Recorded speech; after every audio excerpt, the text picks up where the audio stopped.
xildhibaan xasan shahar oo ka mid ah xildhibaanada golaha deegaanka caasimadda dalka jamhuuriyadda Soomaaliland oo ku sugan gobolka Gabiley ayaa si adag ula hadlay una jawaabay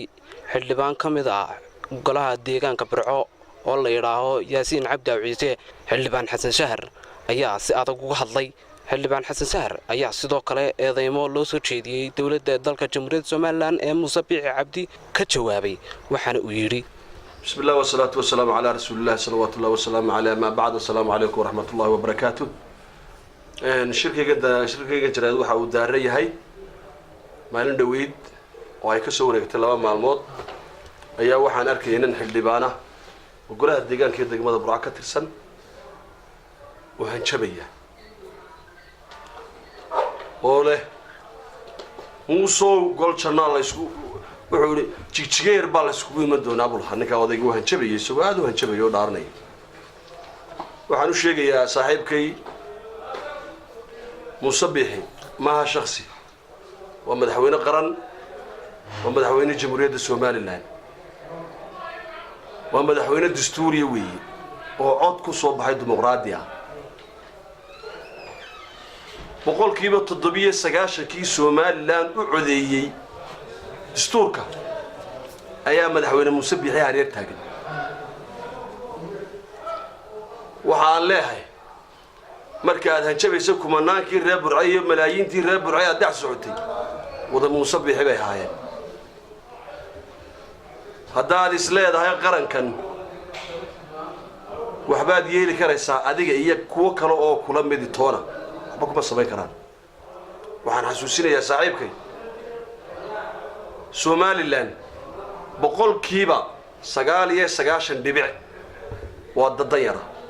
waxa ay quutaan dadka danyarta oo ay ku nool yihiin waa nabadda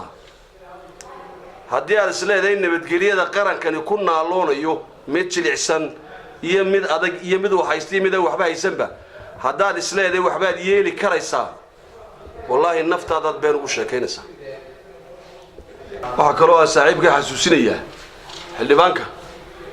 xildhibaana sidaad oo kale u tartamay oo intaad orday in la eeg orday oo calafkiyo nasiibku sii waayay kursiga aad maanta aad ku fadhido ee lagu doortay ayaa dabadaada taagan waxaad wax ku tahay xildhibaan ku tahayna waa dastuuri waa xeer baad sidoo oo kale u xildhibaan ugu tahay xeerka aniga ay dabraya ayaa adigana ku dabraya waxa qaranka kullidiya hadaad la timaado sida aniga uu xeerku ii dabrayo adigana ku dabraya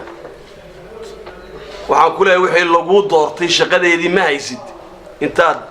cid kale u shaqaynayso waxaan ku oran lahaa bal reer Burco iyo deegaankii laga soo doortay iyo dadkii kugu soo tabcay ee adiga wax ka dhigay ma waxay noqotay abaalkaagii ma waxa uu noqday inaad nabadgelyadoodii ku soo noqoto aad tiraado waa burburinaya abaalkaagii markaasaad ka dhigtay inaad nabadgelyadii iyo ismaamulkii iyo xildhibaannimadaadii iyo tacabkii lagu soo geliyay ee adiga wax lagaaga dhigay abaalkaagii wuxuu noqonayaa inaad nabadgelyadoodii iyaga intaad qori dab la soo qaado inaad iyaga burburiso oo qori dab la ku qabato idaa jaakum faasiqu binami waayad quraana way fatabayanu aduu idin yimaado mid faasiq oo munaafiqi iska hubiya baa la yiri iska hubiya iyo ilaahay warkiisa iyo hadalkiisa hubiya dadkeenu way ka koreen way ka ilbaxeen xilligii qoriga dabka inta la soo dhaxararo waa Khalid Maxamed Daar Khalid Qudaal joog shabakada wararka Gabiley Media gobolka Gabiley.